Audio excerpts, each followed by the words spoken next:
that the Democrat Party's main constituency are made up of Hamas terrorists, illegal aliens, and violent criminals. That is who the Democrat Party is catering to, not the Trump administration and not the White House and not the Republican Party, who is standing up for law-abiding Americans.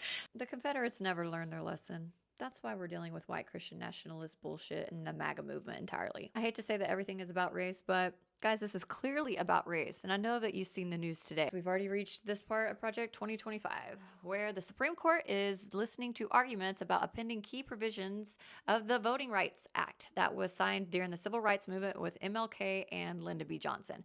This is starting in Louisiana, and it's basically going to create redistricting that will allow them to cement Republican control of Congress. This is the current map. Up top, you can see some blue, and then this is what it's going to look like after.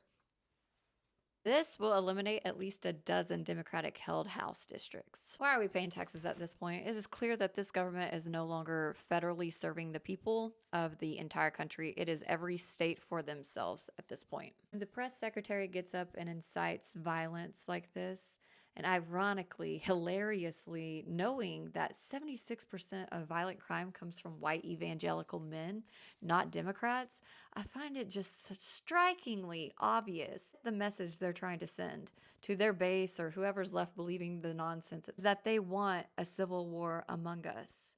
And they might just get it. I anticipate that blue states will start withholding federal taxes. And seeing how blue states are net earners and red states are net costs, with a few exceptions, this will be a de facto secession from the federal government, and not because the states abandoned the government. It's the opposite. Our own government has become a terrorist against its own people. Caroline represents a very violent propaganda machine, and I really hope the amount of people I know in my personal life that are Republican or MAGA still, that they can see through this. No Democrat I know wants to fight you. Like, we just want free healthcare.